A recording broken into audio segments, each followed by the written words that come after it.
Local Area Commander with me here today, Superintendent Holohan, and their welfare is being monitored by the Local Area Commander, and it's well in hand here by the local community as well. But also our condolences do go out to the deceased person and his family and friends, because this is such a tragic event, the loss of a life under these tragic circumstances. So with that, I'll take a few questions. You say the man was known to the woman. Can you say anything more about their relationship? I do understand that they were known to each other for about a 2-month period, and there is some suggestion they were in a relationship. Do you know whether they met on social media?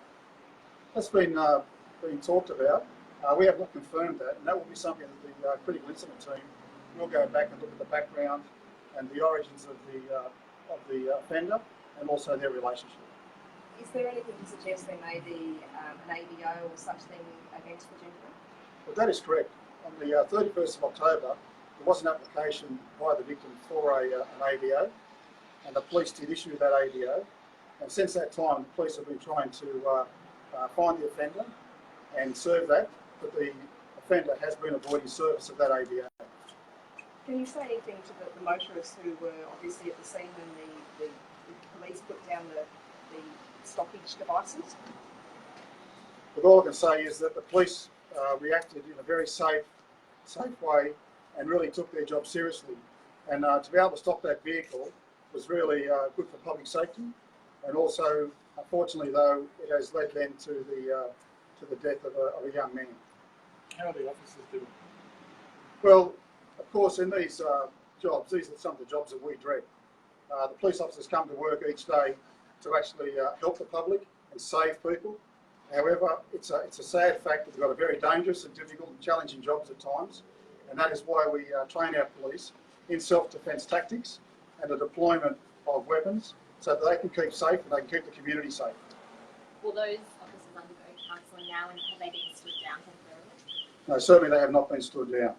They are at home resting due to their fatigue last evening, and they are getting monitored with their welfare, and they will have to go through a process within the investigation, and that's something we will monitor and make sure we support them all the way through.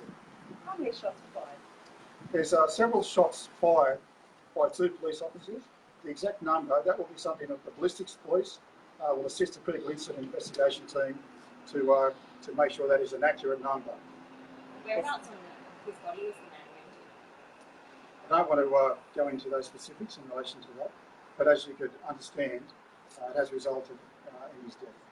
Was the offender from Port Macquarie? My understanding is that the offender, we're not giving any information about his identity at this time.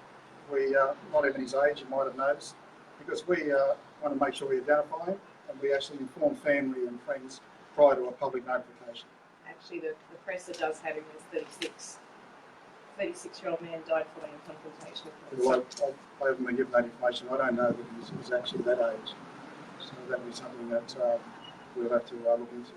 We do an appeal for witnesses and that. Yes, look, last evening, it happened about 9:45 p.m.